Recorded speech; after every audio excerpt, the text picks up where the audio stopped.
शादी की पहली रात और इतना बड़ा कमरा, और उस कमरे में मेरे पति के 10 दोस्तों ने, किसी ने मेरे हाथ पकड़े हुए है तो किसी ने मेरे पाँव, और पति अपना शर्ट उतार रहा था कि तभी अचानक। मेरा नाम आंचल है। हम लोग बहुत गरीब फैमिली से बिलोंग करते हैं। मेरे पापा शाम के वक्त चारपाई पर बैठकर चाय पी रहे थे और माँ किचन में खाना बना रही थी। मेरे पापा मेरे माँ से कहने लगे, सुमित्रा, अब आंचल काफ़ी ज़्यादा बड़ी हो गई है ना, हम इसकी शादी के बारे में सोच लेना चाहिए। तब तक मेरी माँ ने कहा, हाँ जी, बात तो आपकी सही है, लेकिन हमारे पास अभी कुछ भी नहीं है, हम इसकी शादी कैसे करेंगे। मेरे तो सपने हैं कि मैं मेरे आंचल का जो भी हो मैं खुद अपने हाथों से करूं, जैसे कि उसके लिए छोटे मोटे गहने बनवाना, उसके लिए कुछ बर्तन वगैरह खरीदना। लेकिन देखिए जी, अभी हमारे पास कुछ भी नहीं है, एक भी फूटी कौड़ी तक बची नहीं है। पिछले साल ही तुम्हारे बाबा बीमार गिर गए और हमने उनकी बीमारी के चलते सारा पैसा खर्चा कर लिया और अपनी ज़मीन भी गिरवी रख दी। अब हम क्या करेंगे, और तुम्हारे बाबा भी नहीं बचे। माँ और बाबा दोनों भी बहुत ज़्यादा रोने लगे थे। ये सारा सब देखकर मेरे भी आंखों में आंसू आने लगे। मैं मेरे बाबा के पास आ गई और मैंने कहा, बाबा, क्या मैं आपको इतनी बोझ लगने लगी हूँ? आप मेरी शादी इतनी जल्दी करवाना चाहते हैं? अभी मेरी उम्र ही क्या है, अभी तो मुझे जस्ट 16 साल लगा है। अभी तो बाबा आपके पास पूरे 5 साल है, आप 5 सालों में बहुत कुछ कर सकते हो। तब तक मेरे बाबा मेरे सर पर हाथ फेरते हुए कहने लगे, नहीं आंचल बेटा, ये गांव है, गांव के लोग तुरंत ही जैसे लड़की बड़ी दिखने लगती है उंगलियां उठाना शुरू कर देते हैं। क्या हुआ, अब तक शादी नहीं हुई? और हाँ, तुम तो मेरी सबसे होनहार और बहुत ही खूबसूरत प्यारी सी बेटी हो, और तुम्हें पता है ना, तुम्हारे पीछे और तुम्हारी 3 बहनें भी बची हुई है और तुम्हारा सबसे छोटा भाई भी है। उसका तो छोड़ो, आज नहीं तो कल कैसे भी हो ही जाएगा, लेकिन अगर तुम जल्दी से ब्याह करके चली जाओगी तो तुम्हारी जो 3 बहनें बची है उनका भी तो मुझे देखना है। मैंने कहा, बाबा अभी तो बहुत छोटी है, एक तो 8 साल की है, और तुम्हें पता है अभी तो देखो दीक्षा 11 साल की है, हाँ, और दूसरी जो कि सीमा, वो भी तो बहुत छोटी है। बाबा कहने लगे, नहीं बेटा, ये गांव है, लड़कियां तुरंत ही बड़ी दिखने लगती है। तुम्हें ही हमने 16 साल लगने तक कैसे संभाला है मुझे ही पता है। मैं बाबा की बात समझ चुकी थी कि बाबा किसी भी हाल में मानने वाले नहीं हैं और मेरे लिए कोई भी गरीब घराने का लड़का देखकर मेरी शादी तुरंत कर देंगे। लेकिन मेरे सपने कुछ और ही थे। मैं अपने बाबा के लिए कुछ ऐसा लड़का देखना चाहती थी जो उसके घर का भी भला हो और उसके साथ साथ वो मेरी बात मानकर मेरे माता पिता का भी थोड़ा बहुत हाथ बटाए। इसलिए मैं चाहती थी कि मेरे लिए कोई अच्छे घर का रिश्ता आए, मगर ऐसा हुआ नहीं और मेरे बाबा ने मेरे लिए गरीब घर का रिश्ता भी देख लिया और तुरंत ही मुझे बता दिया कि आंचल बेटा, हमने तेरा रिश्ता तय कर दिया है और तुम्हें पता है अगली पूर्णमासी को तुम्हारी शादी है। लेकिन मैंने बाबा से बहुत रिक्वेस्ट की, बाबा नहीं, मुझे अभी शादी नहीं करनी है, मुझे और थोड़ा सा पढ़ना है और मैं तुम्हारे लिए पढ़ लिख कर कुछ बनना चाहती हूँ, या फिर बाबा मेरे लिए कोई ऐसा रिश्ता देखो जो कि अमीर हो और वो रिश्ता आपके लिए भी फायदेमंद हो। लेकिन बाबा कहने लगे, नहीं बेटा आंचल, हमारे यहाँ पर बेटियों के घर का पानी नहीं पीते हैं, तो तुमने सोच कैसे लिया कि हम बेटियों के घर से कुछ मदद लेंगे? नहीं बेटा, हम तो बस इतना चाहते हैं तो अपने पति के घर चली जा और सुखी सुखी अपना संसार कर ले। मैंने अपने बाबा की बात मानी और खामोश हो गई, लेकिन मेरे दिल में अलग ही कश्मकश थी। मैं हमेशा चाहती थी कि मेरे घर का जो भी माहौल है वो अच्छा हो जाए, क्योंकि मैंने बचपन से लेके आज तक अपने माता पिता को हर चीज़ के लिए तरसता देखा था। मेरी माँ बस साल में एक बार साड़ी लेती और वही साड़ी दोबारा बार बार वही साड़ी पहनती। मुझे सब चीज़ें बहुत बुरी लगती। बाबा हमारे लिए तो हर चीज़ मौजूद करते, लेकिन खुद के लिए और माँ के लिए कभी वो कुछ नहीं लेकर आते। इसलिए मैंने सोच लिया था, जो चाहे कुछ भी हो, मैं अपने माँ बाप के लिए ज़रूर कुछ ना कुछ कर कर रहूँगी। तब तक मैंने देखा कि मेरे चाचा का लड़का दुबई से लौटा है। वो दिखने में बहुत ही ज़्यादा खूबसूरत था। खूबसूरती के साथ साथ वो दुबई से ढेर सारा सोना चांदी, ढेर सारा पैसा लेकर आया था और सारे गांव में मेरे चाचा ने हल्ला गुल्ला मचा दिया था। देखो देखो, मेरा बेटा दुबई से कितना सारा सोना पैसा सब कुछ लेकर आया है। सारी नुमाइश सब जगह चालू थी। बेटे के आने की खुशी में उन्होंने बहुत बड़ी दावत रखी हुई थी और उस दावत में मेरे माँ और बाबा को भी बुलाया हुआ था और उसके साथ साथ हम सब बच्चों को भी बुलाया हुआ था। मेरे बाबा जाने के लिए तो बिल्कुल तैयार नहीं थे, लेकिन फिर भी माँ ने कहा, देखिए जी, कई दिनों से बच्चों ने अच्छा खाना नहीं खाया है। मैं चाहती हूँ कि बच्चे वहाँ पे चले जाए और दावत का कुछ खाना खा ले। मेरे बाबा मान तो नहीं रहे थे, लेकिन जैसे तैसे मेरे बाबा मान गए। मेरे बाबा के साथ मैं, माँ, हम सब लोग चाचा के घर आए थे। मेरे बाबा ने चाचा के बेटे को यानी कि अरहान को बधाई दी। अरहान दिखने में तो वैसे बहुत ही ज़्यादा खूबसूरत था। अरहान की खूबसूरती बहुत ही ज़्यादा लाजवाब थी। उसे देखकर पहली नज़र में ही मैं अपना दिल उस पर हार बैठी थी, क्योंकि मैं ही नहीं, गांव की हर लड़की उसे देखकर दीवानी होती जा रही थी। अरहान की बॉडी बहुत ही ज़्यादा खूबसूरत थी, डोले शोले, दिखने में एकदम खूबसूरत सा हैंडसम बंदा, ऐसे लगे जैसे नूर का कोई पहाड़ हो। मैं बस उसे देखकर एक नज़र उठाकर देख ली और फिर नीचे नजरें ली, क्योंकि बाबा बाजू में ही थे। हमने अरहान को स्वागत किया और वहाँ से आगे चले गए। आगे जाने के बाद हम लोग सब दावत में खाना खाने लगे। दावत में जब खाना खा रहे थे, अरहान खुद अपने हाथों में लड्डू लेकर मेरे पास आया और उसने एक लड्डू मेरे प्लेट में डाला और प्लेट में डालते हुए मुझसे कहने लगा, अरे वाह आंचल, तुम तो काफ़ी ज़्यादा बड़ी हो गई हो और मैंने तो तुम्हें पहचाना ही नहीं था जब चाचा मुझसे मिल रहे थे। लेकिन मुझे बाद में मेरे मॉम ने बताया कि तुम आंचल हो। तुम तो बहुत ही प्यारी और बहुत ही ज़्यादा खूबसूरत लग रही हो।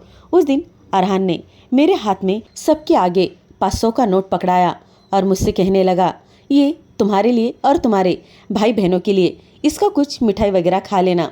लेकिन वो 500 रुपये मैंने बाबा के पास दे दिए और बाबा से कहा, जब हम निकल रहे थे तब अरहान ने मेरे हाथ में दिए थे। बाबा मुझे बहुत ज़्यादा डांटने लगे कि तुमने क्यों पैसे लिए, तुम्हें शर्म नहीं आई, हम इतने ज़्यादा गरीब हैं, हमें मिलता नहीं है। बाबा ने ढेर सारी बातें मुझे सुना डाली, बहुत गुस्सा किया। दूसरे दिन मैं 500 रुपये लेकर अरहान के पास चली गई। मैंने कहा, Arhan I am so sorry, ये पैसे ले लो, क्योंकि अभी मैं 10th तक थी और मेरी इंग्लिश वगैरह काफ़ी अच्छी थी, इसलिए मुझे पढ़ना लिखना भी काफ़ी अच्छे से आ रहा था। मैंने 10th में टॉप किया था, लेकिन कॉलेज की फ़ीस नहीं थी, इसलिए मैं पढ़ नहीं पाई। लेकिन अभी फ़िलहाल पढ़ने की मेरी इच्छा जाहिर की मैंने बाबा से, लेकिन बाबा अपने गरीबी के चलते मुझे पढ़ा नहीं पाए थे, इसलिए मैंने छोड़ दिया। तभी मैंने अरहान से कहा, अरहान सच में मुझे माफ़ कर दो, मैं पैसे तुम्हें देने आई हूँ और वैसे भी मैं थोड़ा जल्दबाजी में थी, इसलिए पैसे कब तुमने पकड़ा दिए और कब मैं अपने बाबा के पीछे चली गई मुझे पता ही नहीं चला, लेकिन ये पैसे नहीं चाहिए। तब अरहान कहने लगा, मैं जानता हूँ आंचल, ये चाचा जी ने तुम्हें पैसे मुझे लौटाने के लिए कहा है ना। मैंने कहा, नहीं नहीं, ऐसी कोई बात नहीं है, बाबा ने तो मुझसे कुछ भी नहीं कहा, यहाँ तक कि बाबा को पता ही नहीं कि तुमने मुझे पैसा दिया है। वो कहने लगा, रहने दो आंचल, मैं अच्छी तरीके से मेरे चाचा जी को जानता हूँ, वो बहुत खुददार इंसान है, वो कभी नहीं चाहेंगे कि वो किसी के कर्जे तले दब जाए। वो बहुत ही स्वार्थी इंसान है, मतलब कि सब आत्मनिर्भर करना चाहते हैं, है ना। मैंने अपनी नज़रें नीचे झुका ली, अरहान से कुछ नहीं कहा। अरहान ने तुरंत ही मेरा हाथ पकड़ लिया और कहने लगा, आंचल मैं ना तुम्हें बहुत ज़्यादा पसंद करता हूँ और मैं चाहता हूँ कि तुम मुझसे शादी करो। मैंने अरहान से कहा, अरहान तुम होश में तो हो, तुम क्या कह रहे हो, छोड़ो मेरा हाथ और मुझे घर जाना है। बाबा ने मुझे जल्द से जल्द वापस बुलाया है, अगर मैं और थोड़ी देर यहाँ पर रुकूंगी तो बाबा यहाँ चले आएंगे और फिर बाबा मुझे बहुत डांट लगाएंगे, छोड़ो मेरा हाथ, मुझे घर जाने दो। अरहान ने कहा, देखो आंचल, मैं सच में तुमसे प्यार करने लगा हूँ। जब मैंने पहली नज़र तुम पर डाली तभी मैं अपना दिल हार बैठा था। वैसे तुम्हें पता है, गांव की हर लड़की बस मुझे ही देखना चाहती है और मुझे देखने के चक्कर में दरवाजे से कई चक्कर लगाती है, देखा ना तुमने। मैंने कहा, हाँ बात तो तुम्हारी सही है, लेकिन अरहान एक बार सोच कर देखो, तुम्हारा रुतबा क्या है, हमारा रुतबा क्या है। दादा दादी ने तुम्हारे माता पिता को ढेर सारी ज़मीन दे दी और मेरे बाबा को बस 2 गज ज़मीन दे दी, इसमें क्या होता है, हम लोग जैसे तैसे हमारा पेट पालते हैं। दादा दादी ने बहुत ज़्यादा नाइंसाफ़ी की है और उनकी नाइंसाफ़ी का सिला अब मेरे बाबा को भुगतना पड़ रहा है, लेकिन कोई बात नहीं, मेरे बाबा कहते हैं वक्त आने पर सब कुछ ठीक हो जाता है, इसलिए मैं भी हमेशा वक्त का इंतज़ार करती रहूँगी, आज नहीं तो कल ज़रूर हमारा अच्छा ही होने वाला है। अरहान तुम प्लीज़ अपने लायक अपने जैसी कोई लड़की ढूंढ लो, लेकिन मुझसे शादी के सपने मत देखो, क्योंकि मैं जानती हूँ इस रिश्ते से कभी भी बाबा हाँ नहीं कहेंगे और कभी खुश नहीं होंगे, क्योंकि आप लोग बहुत ही ज़्यादा अमीर हो और वैसे भी आपकी और हमारी शादी बनती भी नहीं है। अरहान कहने लगा, देखो आंचल, मैं तुम्हारा सपना जानता हूँ, मैंने कई बार तुम्हारे आंखों में कुछ ऐसी कचीज देखी है जो तुम चाहती हो कि तुम्हारे माता पिता का अच्छा हो, है ना। और तुमने अपनी एक फ्रेंड से ये भी कहा था कि तुम्हें कोई ऐसा लड़का चाहिए जो अमीर हो, पैसे वाला हो, उसके पास ढेर सारा पैसा हो, ताकि तुम्हारे माता पिता का मेरी वजह से यानी कि होने वाले दामाद की वजह से अच्छा हो। मैंने कहा हाँ, लेकिन फिर भी तुम्हारा और हमारा कोई मेल नहीं है। अरहान कहने लगा, देखो आंचल, तुम्हारे पास सोचने के लिए ज़्यादा वक्त नहीं है। मैं तुम्हें बस 8 दिन का वक्त दे रहा हूँ। इन 8 दिनों में अगर तुमने मेरी बात नहीं मानी और मुझसे शादी के लिए हाँ नहीं कहा तो याद रखना, मैं तुम्हें तुम्हारे घर आकर उठाकर लेकर जाऊँगा। मैंने कहा अच्छा, इतनी हिम्मत तुम में, तो कोई बात नहीं, 8 दिन तक मैं कुछ नहीं कहूँगी। तुम सीधे मेरे घर आना और मुझे उठाकर लेकर चले जाना। अरहान मुस्कुराता हुआ अपने बालों में हाथ फेरता हुआ वहां से चला गया, लेकिन जाते जाते जोर से मेरे गाल पर एक चिमटी लेकर चला गया। मैंने कहा अरहान, ये क्या कर रहे हो, दर्द हो रहा है मुझे, जाओ यहाँ से। और वो निशान मेरे गाल पर ऐसे पड़ गया। मैं बहुत ज़्यादा गोरी थी, इसलिए उसने जस्ट हल्का सा जो भी चिमटा लिया, उससे निशान मेरे गाल पर पड़ गया। मैं ऐसे ही अपने गाल पर हाथ रखकर घर चली आई और मैंने आईने के सामने जाकर अपने आप को देखा। मेरा गाल लाल लग रहा था। मैंने अपने आप को गौर से देखा, सर से लेकर पांव तक। मैंने अपना दुपट्टा ठीक किया, थोड़े बाल ठीक किए और मैंने देखा कि अरहान मुझ में ऐसी कौन सी चीज़ देख रहा है। मैंने गौर से अपने आप को देखा। मेरी आंखें बहुत ही ज़्यादा खूबसूरत सुनहरी भूरी रंग की थी और मेरे बाल जो कि घुटनों तक आ रहे थे। मैंने अपने बाल आगे किए, अपने बालों पर मैंने हाथ फेरा। मेरे बाल लंबे, घने, मोटे थे और मैं दिखने में भी बहुत ज़्यादा सुंदर थी। मेरी कमर एकदम सी नाजुक पतली सी थी। अरहान शायद मेरी इन्हीं सब चीज़ों पर फिदा हुआ हो। शायद अरहान को मेरी बातें नहीं, मैं बहुत ज़्यादा पसंद आ गई हूँ। शायद अब देखते हैं, मैंने वो फैसला भगवान पर छोड़ दिया था, क्योंकि मुझे ऊपर वाले पे पूरा भरोसा था कि ऊपर वाला कभी भी किसी के साथ कुछ भी बुरा नहीं करता है। जो कुछ भी करता है सब सही करता है। उस दिन अरहान शाम में हमारे घर चला आया और मेरे बाबा के साथ चारपाई पर बैठकर बातें करने लगा। मेरे बाबा बहुत ज़्यादा शॉक हो गए, क्योंकि अरहान की फैमिली कभी भी हमारे घर आती जाती नहीं थी, क्योंकि वो लोग अपने आप को बहुत रईस और ख़ानदानी समझते थे, इसलिए उनके घर से कोई भी नहीं आता था। हालांकि अरहान को 2 छोटी बहनें थी, लेकिन वो भी मुझसे कभी बात नहीं करती थी। लेकिन अरहान आज आकर मेरे बाबा के पास बैठ गया। बाबा ने तुरंत ही मेरे माँ से कहा, सावित्री 2 कप चाय बनाओ, देखो तो अरहान आया है। अरहान कहने लगा, चाची मुझे चाय के साथ साथ कुछ खाने के लिए भी चाहिए। हाँ, मैं पोहा खाऊंगा, आपके हाथ का पोहा खाना है। मेरी माँ बहुत ज़्यादा हड़बड़ा गई, क्योंकि घर में सामान नहीं था, लेकिन मैंने वो बात सुन ली थी। मैं बस आईने के सामने से हट गई और बाहर आ गई। बाबा मुझे देखकर मुस्कुराने लगे और कहने लगे, आंचल जाओ ज़रा बाजू की दुकान में थोड़ा कुछ लाना है। अरहान समझ गया कि हमारे घर में कुछ नहीं है। अरहान तुरंत ही कहने लगा, क्या मैं चाचा जी आंचल के साथ जा सकता हूँ? मेरे बाबा कहने लगे, नहीं नहीं बेटा, वो तो यहाँ पे नज़दीक के पास की दुकान में जा रही है ना, अच्छा नहीं लगेगा, तुम भी आंचल के साथ चले जाओ। तो तब तक अरहान उठकर खड़ा हो गया और कहने लगा, देखो चाचा जी, अब ये फैमिली मेरी भी फैमिली है, तुम मेरे चाचा हो, समझ रहे हो ना? इसका मतलब ये नहीं कि तुम मेरे गैर हो, तुम मेरे पिता समान हो। मैं आंचल के साथ जाऊँगा, आंचल बहुत अच्छी लड़की है। उन्होंने कुछ सोचा नहीं और तुरंत ही मेरा हाथ पकड़कर दुकान के लिए चल दिए। मैं और अरहान दुकान में पहुंच गए। मैंने अरहान के आगे ही सारी सामान की लिस्ट बता दी।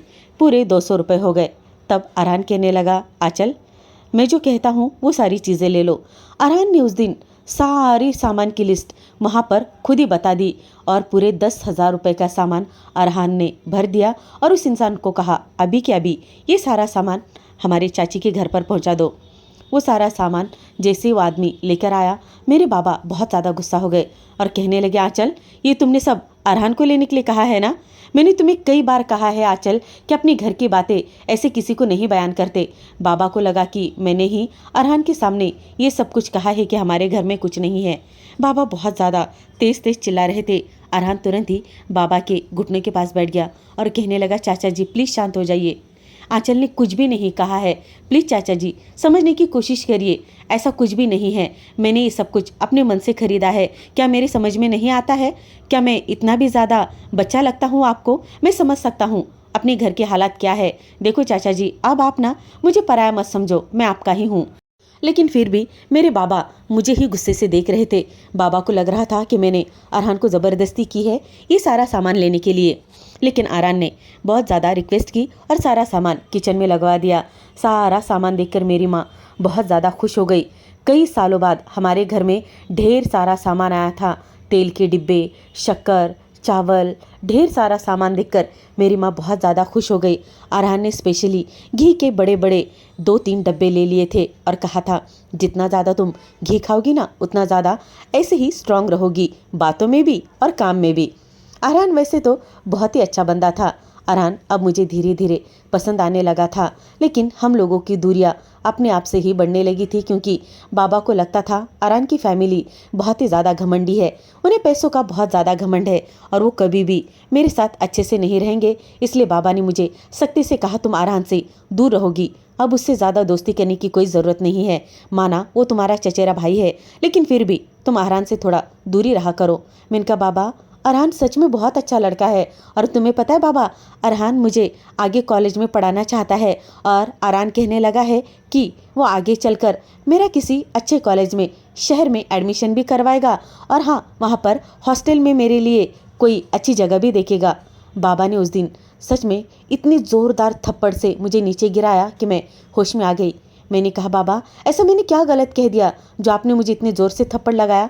बाबा कहने लगे तुम जवान हो और तुम्हें एक बात समझ में आती है, जो लोग कभी हमारे साथ कभी अच्छे से बात नहीं कर रहे थे, कभी फ़ोन पर कभी किधर, हमें सामने देखकर भी उन्हें हमसे नफरत होती थी, आज उस घर का लड़का तुम्हें पढ़ाना चाहता है और तुम्हें बाहर शहर में लेकर जाना चाहता है। तुम इसे सही समझ रही हो? बाबा की बात तो सही थी। उस दिन मैंने सोच लिया नहीं, अब मैं कुछ भी हो अरहान से थोड़ी सी दूरी बनाकर ही रखूंगी, क्योंकि सच में अरहान दिखने में जितना खूबसूरत था, हो सकता है बाहर रहकर उसके दिमाग में कुछ ना कुछ तो चल ही रहा होगा, और मैं इतनी भी तो भोली नहीं थी। मैं भी अच्छी तरीके से इंटर पास कर चुकी थी। 3 दिन तक मैं घर से बाहर ही नहीं निकली, और जो बाबा ने मुझे थप्पड़ लगाया था और जो मैं ज़मीन पर गिर गई थी, उससे मेरी कोहनी में थोड़ी सी चोट आई थी। अरहान उस दिन शाम में हमारे घर पर आया और अचानक से मुझे सोया हुआ पाकर वो एकदम से डर गया और तुरंत ही बिना कुछ सोचे समझे मेरे बाजू में आकर बैठ गया और मुझे कहने लगा आंचल क्या हो गया है तुम्हें, कुछ लगा है क्या, गिर गए हो क्या? वो मेरी बहुत ज़्यादा फिक्र कर रहा था। बाबा गुस्से में अंदर आए और कहने लगे अरहान बेटा देखो तुम बहुत अच्छे लड़के हो, लेकिन मैं जानता हूँ इतनी ज़्यादा किसी लड़की की फिक्र करना कोई अच्छी बात नहीं है। आंचल तुम्हारी बहन है और बहन के साथ इतना ज़्यादा लगाव कोई अच्छी बात नहीं होती। तब अरहान ने एक ऐसी बात कही जिसे सुनकर हम सबके पैरों तले से ज़मीन निकल गई। अरहान तुरंत ही खड़ा हो गया और मेरे बाबा के सामने सीना चौड़ा करके कहने लगा चाचा जी आंचल को मेरी बहन मत कहो, समझे ना आप, मैं आंचल से बहुत ज़्यादा प्यार करता हूँ और मैं आंचल के साथ शादी करना चाहता हूँ, चाहे दुनिया इधर की उधर हो जाए, या आप मानो या ना मानो, या मेरी फैमिली माने या ना माने, मैं तो शादी करूँगा तो बस आंचल से ही करूँगा, वरना मैं किसी और लड़की से शादी नहीं करूँगा। बाबा ने उस दिन अरहान के ऊपर बहुत ज़्यादा गुस्सा किया था। अरहान से कहा था अरहान देखो तुम हमारे गरीबी का मजाक मत उड़ाओ, तुम मेरी बच्ची के जज्बातों के साथ मत खेलो। मैं जानता हूँ तुम बहुत अच्छे लड़के हो, लेकिन तुम्हारा और हमारा कोई भी मेल नहीं हो सकता, इसलिए मैं तुम्हारे पाँव पड़ता हूँ, चले जाओ और इसके बाद कभी भी हमारे घर आने की कोशिश मत करना और ना ही हमारी कोई मदद करना, समझे ना? जाओ बेटा, मैं तुम्हें प्यार से समझा रहा हूँ, अभी के लिए यहाँ से चले जाओ। मैं तुम पर गुस्सा नहीं हूँ, लेकिन हालात को समझो और यहाँ से चले जाओ। अरहान उस दिन चला गया था, लेकिन अरहान ने जो कुछ भी किया था वो बिल्कुल भी सही नहीं किया था। अरहान दूसरे दिन फिर भी हमारे घर चला आया और आते ही उसने मुझे ज़ोर से गले लगाया और मेरे बाबा के सामने मेरे माथे पर चूमने लगा। उस दिन मुझे बहुत तेज़ बुखार था। अरहान कहने लगा आंचल तुम्हें तो बड़ा तेज़ बुखार है। मेरे बाबा गुस्से में अरहान के पास आए और अरहान को ज़ोर से थप्पड़ लगाते हुए कहने लगे तुम्हें शर्म नहीं आती, सबके आगे यूं मेरे बेटी को गले लगा रहे हो और उससे प्यार जता रहे हो। अरहान को उस दिन बिल्कुल भी मेरे बाबा के थप्पड़ का बुरा नहीं लगा था, लेकिन अरहान अपनी गर्दन नीचे डालकर वहाँ से चला गया था। फिर भी अरहान का कई बार मेरे दरवाजे के आगे से आना जाना मेरे बाबा को अच्छा नहीं लग रहा था, इसलिए मेरे बाबा ने दोबारा अरहान को हमारे घर बुलाया। अरहान से माफ़ी मांगी, उससे कहा बेटा मेरी कोई गलती नहीं है, मेरा गुस्सा ही फूट पड़ा, क्योंकि मैं जानता हूँ हमारे गरीबी का मजाक तुम्हारी फैमिली कई सालों से उड़ाती आ रही है। माना कि वो हमारा खून का रिश्ता है, लेकिन फिर भी वो लोग हमें अपना नहीं समझते हैं और हमारे साथ बड़ा ही बुरा सलूक करते रहते हैं। कोई भी त्योहार आता है, हमारे आगे अच्छे कपड़े पहनते हैं, अच्छा खाना बनाते हैं, सारे गांव में बांटते हैं, लेकिन हमारे सामने एक कटोरी तक लाकर नहीं रखते। क्या करे बेटा, तुम्हारी फैमिली ने ही मुझे इतना गुस्से वाला बना दिया है। माना वो आपने है, लेकिन पराइयों से कई ज़्यादा गैर गुजरे हैं। इसलिए बेटा मुझे माफ़ कर दो। मुझे तुम्हें थप्पड़ मारने का कोई इरादा नहीं था, लेकिन बेटा हालात को समझो और प्लीज़ यहाँ से चले जाओ, हमारी ज़िंदगी से चले जाओ, आंचल की ज़िंदगी से चले जाओ। लेकिन मैं अरहान की बेबसी अच्छे तरीके से देख रही थी। अरहान बस मुझे ही देखा जा रहा था। उसके बाद अरहान 2 दिन तक ना तो हमारे दरवाजे के आगे से गुजरा था और ना ही अरहान का कोई फ़ोन वगैरह आया था। अब मेरा दिल बहुत ज़्यादा बेचैन होने लगा था। मुझे देखने के लिए मेरी प्यारी सी बेस्ट फ्रेंड ज्योति आई थी। ज्योति को मैंने कहा, देखना 2 दिन हो गया अरहान ना तो मुझसे मिलने आया है और ना ही मेरी उससे कोई बात हो रही है। ज्योति ने बड़े ही मुस्कुराते के साथ मुझसे कहा, क्या बात है आंचल, कहीं तुझे अरहान पसंद तो नहीं आ गया? तब मैंने ज्योति को अपनी दिल की बात बताई। मैंने कहा, ज्योति मैं अरहान से सच में बहुत ज़्यादा प्यार करने लगी हूँ। उसका जो अपनापन है और जो वो मेरी केयर करता है, मुझे बहुत ही ज़्यादा अच्छा लगता है।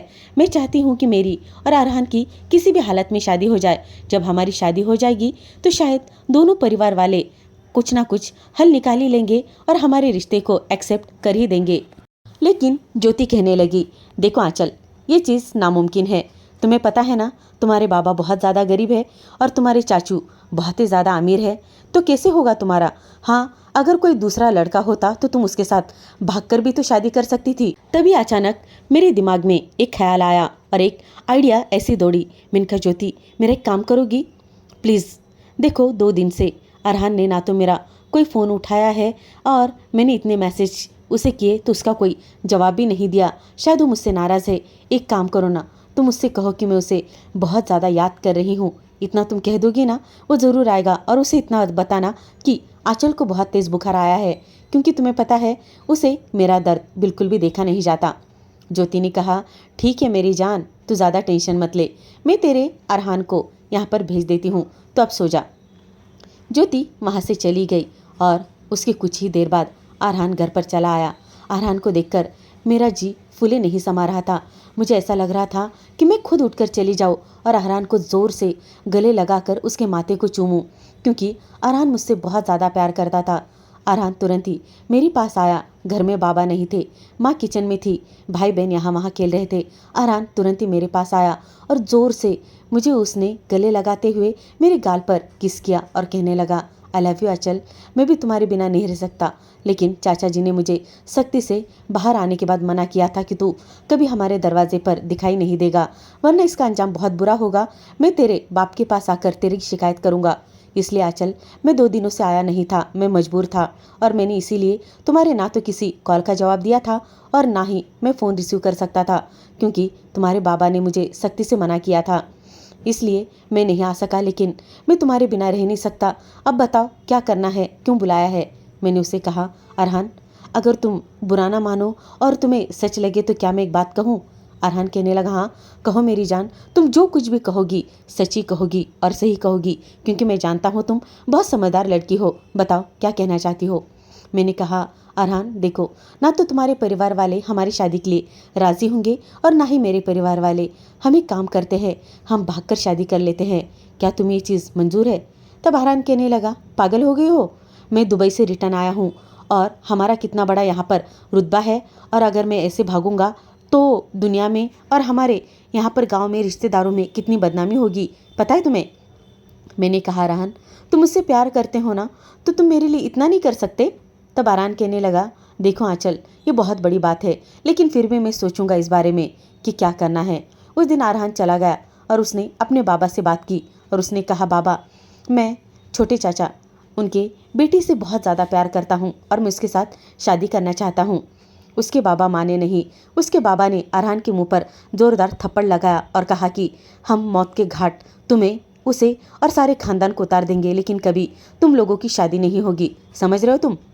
उस दिन अरहान बहुत ज़्यादा नाराज़ हो गया और मुझे रात में उसने मैसेज किया।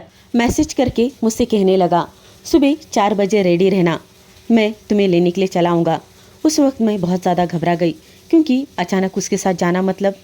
फिर भी मैंने कुछ सोचा नहीं, समझा नहीं, क्योंकि वो लड़का बहुत ही ज़्यादा अच्छा था। मैंने उससे कहा ठीक है। उसने कहा जो भी तुम्हारा ज़रूरी सामान है उसे अच्छे से पैक कर लेना, जो भी तुम्हारे कपड़े, इनर्स, जो भी चीज़, सब कुछ ठीक से लेना, कुछ भी भूलना नहीं। मैंने उसकी बात मान ली। सुबह 4 बजे मैं और अरहान अपने गांव से निकल गए। अरहान मुझे लेकर दूर एक बड़े से शहर में लेकर आया था। वो शहर काफ़ी ज़्यादा बड़ा लग रहा था। उस दिन अरहान के साथ मुझे बहुत ही ज़्यादा अच्छा लग रहा था। अरहान ने दुबई से आते ही बहुत ही बड़ी प्यारी सी एक ऐसी कार ली थी जिसे कोई कहते हैं ना थार, वो जो कि बहुत ही ज़्यादा प्यारी लग रही थी। आज मुझे उस थार में बैठकर बहुत अच्छा लग रहा था। मैं और अरहान तकरीबन 5 घंटे का सफ़र तय करने के बाद शहर पहुंचे थे। शहर आते ही अरहान ने एक होटल बुक किया। मैंने कहा अरहान, हम होटल में नहीं रुकेंगे, कहीं एक छोटा मोटा घर ले लेते हैं रेंट पे। लेकिन अरहान कहने लगा देखो मेरी जान, अभी फ़िलहाल तो हमें यहीं पर रुकना पड़ेगा। 1 दिन 2 दिन, फिर उसके बाद मैं किसी से बात करके यहाँ से कोई फ्लैट का इंतज़ाम कर देता हूँ, लेकिन तब तक मुझ पे तुम्हें भरोसा तो है ना। मैंने कहा हाँ मेरी जान, मैं तुम पे अपनी जान से ज़्यादा भरोसा करती हूँ। अरहान ने उस दिन मुझे एक बहुत ही खूबसूरत होटल में एंट्री दिलवा कर रुकाया था। उस दिन अरहान मेरे पास नहीं था। अरहान किसी अपने दोस्त के पास जाकर सो गया था। अरहान ने कहा देखो मेरी जान, तुम्हें यहाँ पर रहने में कोई भी दिक्कत नहीं आएगी। उस दिन अरहान के लिए मेरे दिल में और भी ज़्यादा प्यार उमड़ उठा था, क्योंकि अगर उसकी जगह कोई और लड़का होता तो शायद वो मेरे साथ रुकता और मेरे साथ कुछ गलत करने की ज़रूर कोशिश करता, क्योंकि उसे लगता कि अब मैं बेबस हूँ, अब मेरा यहाँ पर कोई नहीं है। लेकिन अरहान ने मेरा बिल्कुल भी फ़ायदा उठाया नहीं और अरहान अपने दोस्त के घर चला गया। दोस्त के घर जाने के बाद जब वो सुबह मुझे लेने के लिए आया तो मुझसे कहने लगा आंचल, मैंने हमारे लिए एक बहुत ही खूबसूरत फ्लैट देखा है, मेरे दोस्त का ही है, हम उसे रेंट दे देंगे और कुछ दिन के बाद मैं यहाँ पर जॉब कर लूँगा और फिर उसके बाद हम लोग अपना खुद का नया घर खरीद लेंगे, लेकिन तब तक हमें उसी फ्लैट में रेंट पर रहना होगा। मैं बहुत ज़्यादा खुश हो गई। मैं और अरहान वहाँ से निकल गए। अरहान से मैंने कहा अरहान देखो, अब वैसे भी मेरी उम्र हो गई है और मैं चाहती हूँ कि हम दोनों शादी कर ले। अरहान कहने लगा नहीं मेरी जान, अभी नहीं, कुछ दिनों के बाद शादी करते हैं। देखते देखते ऐसे ही 2 साल बीत गए। मैं और अरहान अभी भी ऐसे ही थे। अरहान वैसे तो मुझसे बहुत ज़्यादा प्यार करता था। मेरे मॉम डैड मुझे खोजने की बहुत कोशिश करते थे, लेकिन अरहान ने उन्हें फ़ोन करके सब कुछ बता दिया था कि हम लोग सेफ़ है, अच्छे हैं। अरहान के माता पिता ने भी अब अरहान से कोई भी जिद करना छोड़ दिया था। अरहान के माता पिता तो वैसे अरहान के आगे जाने वाले नहीं थे। अरहान ने उन्हें कह दिया था अगर आपने मुझे ढूंढने की कोशिश की या तकलीफ देने की कोशिश की तो मैं अपनी जान दे दूंगा।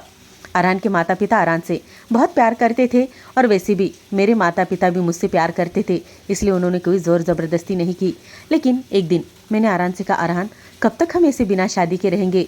अब मैं पूरे 18 साल की हो चुकी हूँ, अब मुझे 19 साल वो भी पूरे होने वाले हैं और देखो कल मेरा बर्थडे है और मुझे 20वां साल लगने वाला है। अरहान कहने लगा हाँ मेरी जान, तुम अभी तो कली से फूल बन गई हो, इतना क्या तुम्हें बेताबी होने लगी है? करते हैं मेरी जान। अरहान के और मेरे बीच में अब कोई भी पर्दा नहीं था। इतने 2 सालों में अरहान और मैं मियाँ बीवी की तरह रह रहे थे। हम में कोई भी ऐसा पर्दा बाकी नहीं था, लेकिन फिर भी शादी की मेरी अभी भी ख्वाहिश बाकी थी, क्योंकि अरहान ने मुझसे अभी भी शादी नहीं की थी। मैं अरहान से रोज़ कहती अरहान मैं शादी करना चाहती हूँ, लेकिन इतने 2 सालों में अरहान ने मेरे साथ बहुत अच्छी तरीके से बर्ताव किया था, लेकिन मुझसे शादी नहीं की थी। अरहान ने एक जगह पर मुझे ऑफिस में जॉब के लिए भी लगाया था। जहाँ पर मैं जॉब करती थी वहाँ पर अरुण नाम का एक लड़का था जो मुझे दिन रात घूरता रहता और वो अरहान का बहुत अच्छा दोस्त था। कई बार अरुण मेरे पास आकर कुछ मुझे बताने की कोशिश भी कर रहा था, लेकिन मैं हमेशा उसे नज़रअंदाज करती और उससे दूर भागने की कोशिश करती। इन 2 सालों में मैंने अच्छी खासी अपनी पढ़ाई अब पूरी कर ली थी। मैं अच्छी तरीके से अपने पाँव पर खड़ी हो चुकी थी और अब मैं महीने का पूरा 50,000 रुपये कमाने लग गई थी। इसलिए मैं अपने माता पिता को भी उन पैसों में से कुछ पैसे भेज दिया करती। इसलिए मैं अब मेरे माता पिता को भी मुझसे कोई प्रॉब्लम नहीं थी, क्योंकि मैं अपने पति का नहीं अपने खुद का पैसा अपने माता पिता के लिए भेज रही थी। लेकिन इन 2 सालों में अरहान ने मेरे साथ बहुत गलत किया था। इन 2 सालों में उसने हर रात मुझे नोच कर खाया था। एक रात ऐसी नहीं गुजरी थी कि अरहान मेरे साथ सोता नहीं था या मेरे साथ ज़बरदस्ती करता नहीं था, लेकिन मैं भी मजबूर थी। मैं अरहान से बहुत प्यार करती थी, इसलिए मैं हंसते हंसते उसका जुल्म सहन करती रही, लेकिन अब मुझसे बर्दाश्त नहीं हो रहा था। मैंने अरहान से कहा, अरहान अब हमें शादी कर लेनी चाहिए। इन 2 सालों में 3 बार मैं प्रेग्नेंट भी रह चुकी थी, लेकिन अरहान ने मुझे गोलियां खिलाकर मेरा अबॉर्शन भी कर दिया था, लेकिन अब मुझसे बर्दाश्त नहीं हो रहा था।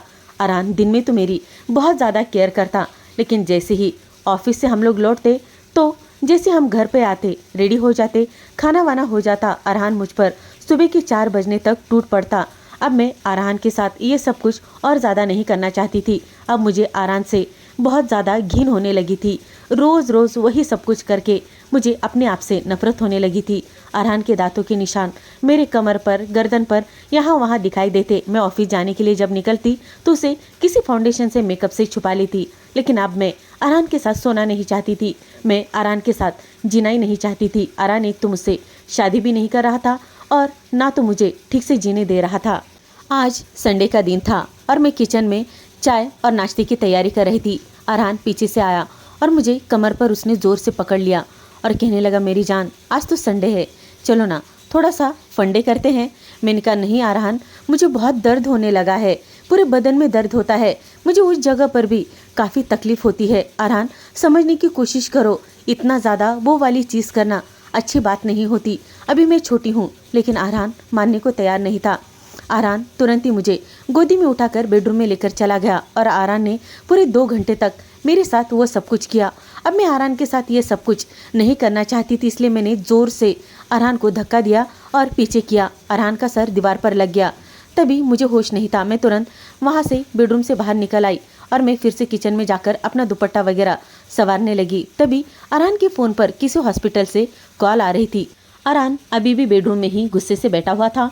उसे लग रहा था कि मैं वापस जाऊंगी और अपने किए पर पछतावा होकर उससे माफ़ी मांगूंगी, लेकिन मैंने ऐसा कुछ नहीं किया। अरहान का कॉल रिसीव किया। वो किसी हॉस्पिटल की कॉल थी और वो अरहान को तुरंत ही बुला रहे थे। मैं समझ नहीं पा रही थी कि अरहान का ऐसा क्या काम होगा और यह हॉस्पिटल से उसे इतनी अर्जेंटली कौन बुला रहा था। मैंने उधर से कहा, आप कौन हो? वो कहने लगे, तुम कौन हो और तुमने क्यों इसका कॉल उठाया है? तब मैंने कहा, मैं अरहान की होने वाली पत्नी हूँ। तब सामने से एक डॉक्टर कहने लगा, तुम अरहान की होने वाली पत्नी हो? अरहान की वाइफ यहाँ पे 4 साल से कोमा में है और तुम उसकी पत्नी कैसे हो सकती हो? अभी तक अरहान का तलाक नहीं हुआ है। तुम एक काम करो, पहले अरहान को हॉस्पिटल भेजो। तब मेरे पैरों तले से ज़मीन खिसक गई और मैं तुरंत ही अरहान के पास चली गई और अरहान को मैंने वो कॉल बताया। अरहान तुरंत ही डर गया और आँखें बड़ी बड़ी करके मुझे देखने लगा और मुझे कहने लगा, मैंने कितनी बार तुमसे कहा था ना कि मेरे फ़ोन को छूना नहीं? हाँ, तुम्हें समझ में नहीं आता? और क्या कहा उस डॉक्टर ने? मैंने अरहान को तुरंत ही धक्का देकर बेड पर बिठा दिया और मैंने कहा, अरहान मुझे अब सच सच बताओ कि आखिर बात क्या है? मुझे डॉक्टर ने सब कुछ बता दिया है, क्या तुम सच में शादीशुदा हो? तब तुरंत ही अरहान कहने लगा, नहीं ये सब कुछ झूठ है। मैंने कहा, देखो अरहान, तुम्हें झूठ बोलने की कोई ज़रूरत नहीं है, मैं तुम्हारी बहुत अच्छी दोस्त भी हूँ और देखो जो कुछ भी हुआ शायद उसमें खुदा की मर्जी होगी। अब बताओ क्या हुआ है? अरहान रोने लगा, मेरे गले गिरा और कहने लगा, देखो मैं कोई दुबई वगैरह नहीं गया था, मैंने पापा से झूठ बोला था, मैं यहाँ पर उदयपुर सिटी में ही रहता हूँ और तुम्हें पता है यहाँ पर मेरे पढ़ाई लिखाई के बलबूते पर ही मुझे बहुत अच्छी नौकरी मिल चुकी थी। जो मुझे दुबई में पैसा मिलने वाला था वो यहाँ पर मिल रहा था, इसलिए मैंने कभी माता पिता को ये नहीं बताया कि मैं कहाँ हूँ। लेकिन तभी जहाँ मैं जॉब कर रहा था वहाँ पर ही उसी बॉस की लड़की से मुझे बहुत ज़्यादा प्यार हो गया। हम दोनों में कई दिनों तक रिलेशन चलता रहा। उसके बाद मैंने उसे जैसे तैसे करके मीठी चिकनी चुपड़ी बातों में फंसा कर उससे शादी कर ली और उसकी जितनी भी प्रॉपर्टी थी सब कुछ मैंने अपने नाम कर दी। लेकिन वो बहुत ही ज़्यादा घमंडी थी। जब भी घर आती, जब भी मैं उसके पास जाने की कोशिश करता, उसे छूने की कोशिश करता, तो वो मुझे बिल्कुल भी पास में नहीं आने देती। अब मुझे उससे बहुत ही ज़्यादा चिढ़ होने लगी थी, क्योंकि मैंने शादी बस इसीलिए की थी कि हर रात मैं अपने पत्नी का शारीरिक सुख भोग सकूं। लेकिन वो है कि मुझे छूने ही नहीं देती थी, बस अपने घमंड में चूर रहती थी। हाँ, मैंने उसे चिकनी चुपड़ी बातों में फंसाकर शादी तो कर ली थी और उसने शादी के नए कुछ दिनों तक, 6 महीने तक हम लोगों का रिश्ता बहुत ही अच्छा टिका रहा। लेकिन उसके बाद उसने अपने रंग ढंग दिखाने शुरू कर दिए। उसने कहा, ठीक है तुमने मेरी सारी प्रॉपर्टी ले ली है, लेकिन कोई बात नहीं, मैं अगर एक साइन दे दूंगी ना तो सारी प्रॉपर्टी वापस मेरे नाम पे हो जाएगी। उस वक्त मैं बहुत ज़्यादा डर गया क्योंकि वो मुझसे बिल्कुल भी पत्नी वाला प्यार नहीं करती थी। और तभी मैंने एक दिन देखा कि वो किसी लड़के के साथ जा रही है। मैंने उसका पीछा किया, वो बड़े से एक होटल रूम में चली गई। मैंने झाँक कर वापस भी देखा था, वो उस लड़के के साथ वो सारी चीज़ें कर रही थी जो कि हम दोनों को करनी चाहिए थी। उस दिन मैंने फैसला कर लिया कि मैं इसे कभी माफ़ नहीं करूँगा और मैंने भगवान से तल तल के दुआ की कि भगवान इसकी सज़ा से मिल जाए। माना कि मैं बस इसे चाहता था, इसकी खूबसूरती को चाहता था और मैं बस इतना चाहता था कि मैं हर रात अपनी बीवी के साथ वो सब कुछ करूँ, और इसने मुझे धोखा दे दिया। क्या बिगड़ा था मैंने? अगर ये मेरे साथ वो सब कुछ करती तो क्या था, मैं भी तो पूरी रात इसके साथ वो सब कुछ कर सकता था और मैं भी तो अच्छा हट्टा कट्टा मर्द था, लेकिन फिर भी इसने मुझे धोखा दे दिया। उस दिन मैं भगवान से शिकायत करते करते अपने ऑफिस पहुंचा और बस अपने काम में बिजी था। तब तक मुझे किसी की कॉल आई कि आपकी वाइफ का बहुत बड़ा एक्सीडेंट हो गया है। तब मैं तुरंत ही दौड़कर हॉस्पिटल चला गया। तब मुझे पता चला कि मेरी वाइफ तो कोमा में चली गई है। मैंने 6 महीने तक इंतज़ार किया। डॉक्टर ने बहुत ज़्यादा कोशिश की, लेकिन बाद में डॉक्टर ने बताया उसके दिमाग पर बहुत तेज़ झटका लगा है और मार लगा है। इसके चलते वो अब कभी भी कोमा से उठेगी नहीं। अब भगवान के ऊपर ही सब कुछ छोड़ दो और भगवान से बस प्रार्थना करो कि ठीक हो जाए, क्योंकि अब इसका बचना नामुमकिन है। उस दिन मैंने भगवान के सामने ढेर सारी शिकायत की कि भगवान ये सब कुछ तूने क्यों किया, लेकिन जो कुछ भी भगवान करता है शायद अच्छे के लिए ही करता है। लेकिन तभी मुझे मेरे माँ का कॉल आया। तभी मेरे दिमाग में आया कि मैं कई दिनों से माँ को मिलने नहीं गया। हो सकता है माता पिता की भी कई बद्दुआ लगी हो और मैं उस दिन माता पिता को मिलने के लिए आया था। मैंने ऐसा दिखाया कि मैं दुबई से कई सालों बाद लौट रहा हूँ। तब सबने इतना स्वागत किया था और वो सब कुछ तुमने आगे की कहानी देख ही ली है। लेकिन जब पहली बार मैंने तुम्हें देखा और तुम्हारे परिवार की हालत देखी, तब मैं समझ चुका था कि तुम मुझसे शादी करने के लिए मान ही जाओगी, क्योंकि मैंने तुम्हारे सहेली के मुँह से सुन लिया था कि तुम्हें अच्छे घर का और अमीरी लड़का चाहिए। हाँ, मैं तुम्हारे चाचा का लड़का था। हमारी शादी तो नहीं होनी चाहिए थी, लेकिन मैं इन सब बातों को नहीं मानता। लेकिन मैंने तभी ठान लिया था, चाहे कुछ भी हो मैं तो तुम्हें पाकर रहूँगा, क्योंकि तुम बहुत अच्छी, बहुत ही खूबसूरत हसीन लड़की थी और तुम्हारे हालात मैं ही बदल सकता था। इसलिए मैंने तुम्हारे साथ प्यार का नाटक किया और जो कुछ भी मैंने तुम्हारे साथ किया वो बस ड्रामा था। मैं बस तुमसे ये सारी बातें करके तुम्हें चिकनी चुपड़ी बातों में फंसाकर शहर लेकर आना चाहता था और तुम्हारे साथ अपनी बीवी ठीक होने तक हर रात रंगीन करना चाहता था। जैसे ही मैंने अरहान के मुंह से ये बात सुनी, मैंने अरहान को थप्पड़ पे थप्पड़ मार दिए और कहा, अरहान, अगर तुम पहले मुझे ये सारी बातें बता देते तो यहाँ तक ये रिश्ता खींचा नहीं जाता। तुमने मेरे साथ इतनी बड़ी नाइंसाफ़ी क्यों की अरहान? मैं अब ये सारी बातें पुलिस में जाकर बता दूंगी। अरहान ने तुरंत ही मेरे बाल पकड़ लिए और मुझसे कहने लगा, अगर ज़्यादा चीचपड़ की ना, याद रखना यहीं पर गला दबाकर तुम्हें मार दूंगा और किसी को पता ही नहीं चलेगा कि तुम मर चुकी हो। गाँव में तो मैं सबको बता दूंगा कि तुम किसी और के साथ भाग चुकी हो। उस दिन मैं थोड़ा डर गई और मैंने दिल ही दिल में सोचा कि मुझे चाहे कुछ भी हो दिमाग से काम लेना होगा।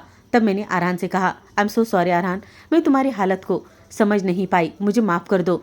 हाँ, मैं पुलिस को कुछ नहीं बताऊंगी, लेकिन हाँ एक बात कहती हूँ, जब भी तुम्हारी बीवी ठीक हो जाए तुम अपनी बीवी के साथ अच्छे से रहना। अरहान को शायद मेरी बात पर यकीन आ गया था, इसलिए अरहान ने तब मुझसे कुछ नहीं कहा। लेकिन तुरंत ही मैं रेडी होकर अरहान से कहने लगी, अरहान, मैं थोड़ा शॉपिंग करना चाहती हूँ। अरहान कहने लगा, मैं भी तुम्हारे साथ चलता हूँ, मुझे तुम पर भरोसा नहीं है। लेकिन फिर भी मैंने अरहान से कहा, अरहान देखो, अब तो मुझे सब कुछ पता चल गया है ना, तो अब इसमें घबराने वाली ऐसी कौन सी बात है। लेकिन मैं उस दिन एक बात अच्छी तरीके से समझ चुकी थी कि अरहान के दिमाग पर कुछ तो असर हुआ है और अरहान पूरी तरीके से साइको बना हुआ था, क्योंकि कोई भी नॉर्मल इंसान ऐसा किसी की ज़िंदगी बर्बाद नहीं कर सकता, और वो भी बस रात में किसी लड़की का सुख भोगने के लिए उसकी ज़िंदगी तबाह नहीं कर सकता। उस दिन मुझे अरहान पर बहुत ज़्यादा गुस्सा आया था, क्योंकि चाह कर भी अरहान मुझसे शादी नहीं कर सकता था। जब तक पहले बीवी को तलाक नहीं दे देता तब तक अरहान मुझसे शादी नहीं कर सकता था। और वैसे भी अरहान ने कभी भी मुझसे शादी करने का जिक्र तक नहीं किया था। हर रोज़ मैं ही उसे तकलीफ दिया करती कि अरहान मुझसे शादी कर लो, लेकिन अरहान मना कर देता, कहता अभी हमारे पास बहुत वक्त है, जब तुम बहुत ज़्यादा बड़ी हो जाओगी तब हम शादी कर लेंगे। शायद अरहान की नीयत में कोई खोट थी। वो अपने बीवी का होश में आने का इंतजार कर रहा था ताकि जिस दिन वो होश में चली आए उस दिन वो मुझे अपने घर से धक्के देकर निकाल दे। लेकिन अब मैं पूरी तरीके से संभल चुकी थी, इसलिए मैं तुरंत ही अरहान के उस दोस्त के पास चली गई और उसे मैंने सारी बात बताई। लेकिन उसे बताने से पहले ही उसने मुझे सारी बात बताई। उसने कहा, मैं कई बार तुम्हें ये बात बताने की कोशिश कर रहा था कि अरहान पहले से शादीशुदा है, उसकी बीवी जिंदा है, तुम उसके साथ मत रहो। मैं तुमसे बहुत ज़्यादा प्यार करता हूँ, मैं भी अरहान से ज़्यादा तुम्हें खुश रखूंगा, मैं कभी तुम्हें तकलीफ नहीं दूंगा। उस दिन मैं अरहान के उस दोस्त के गले लगकर बहुत ज़्यादा फूट फूट कर रोई थी और उसी दिन मैंने फैसला कर लिया था कि अब दोबारा पलटकर कभी मैं अरहान के पास नहीं जाऊंगी। और उसी दिन मैंने और अरहान के उस दोस्त ने यानी कि समीर ने शादी कर ली और मैं कभी भी पलटकर अरहान के पास नहीं गई। अरहान ने मुझे और उसके दोस्त को यानी कि समीर को डराने की बहुत कोशिश की कि तू उसे छोड़ दे, वो मेरी है। लेकिन उसने भी डटकर अरहान का सामना किया और उसे कहा कि अब नहीं, अगर तू ज़्यादा चीचपड़ करेगा तो याद रखना मैं तेरी सारी बातें पुलिस में बता दूंगा। खैर माना कि मैंने तुझे छोड़ दिया है, वो भी बस आंचल के कहने पर। आंचल ने मुझसे बहुत ज़्यादा रिक्वेस्ट की कि बस तुम मेरे ऊपर एक एहसान करना कि उसे पुलिस के हवाले मत करना। उसकी बात सुनकर मैं तुझे आज पुलिस के हवाले नहीं कर रहा हूँ और भगवान के हवाले छोड़ रहा हूँ। भगवान तुझे ज़रूर इसकी सज़ा देगा। उसके कुछ ही देर के बाद मैं और मेरा पति वहाँ से निकल गए। हमने बहुत ही आलीशान फ्लैट खरीदा हुआ था, यानी कि मेरे पति का। अब मैं और मेरा पति उसी फ्लैट में रहते हैं। मैं अपने पति के साथ बहुत ज़्यादा खुश हूँ। दोस्तों, मुझे इस कहानी में बस आपको इतना ही बताना है कि किसी के ऊपर भी आंख मूंदकर भरोसा नहीं करना चाहिए और कभी भी अपनी इच्छाएं इतनी बड़ी नहीं करनी चाहिए जो कि अपने हिसाब से बहुत ही ज़्यादा बड़ी हो, जिसके चलते हमें ऐसा कदम उठाना पड़े जो कि उसके चलते हमारी ज़िंदगी बर्बाद हो। मेरा तकदीर अच्छा था, इसलिए मुझे कोई प्यार करने वाला मिला। अगर मेरी जगह कोई दूसरी लड़की होती तो शायद ये सदमा कभी बर्दाश्त नहीं कर पाती। तो दोस्तों, उम्मीद करती हूँ कि आपको मेरी कहानी पसंद आई होगी। और दोस्तों, अगर आपको ये कहानी पसंद आई हो तो मुझे कमेंट बॉक्स में बताना, क्या मैंने अरहान को छोड़कर सही किया या गलत किया, या अरहान ने मेरे साथ जो कुछ भी किया वो सही था या गलत था। आपकी राय मुझे प्लीज़ कमेंट बॉक्स में बताना। और दोस्तों, अगर आप मेरे चैनल पर नए हो तो मेरे चैनल को प्लीज़ सब्सक्राइब करना, लाइक करना, कमेंट करना और ढेर सारा आपका प्यार मुझ पर लुटाते रहना। धन्यवाद दोस्तों।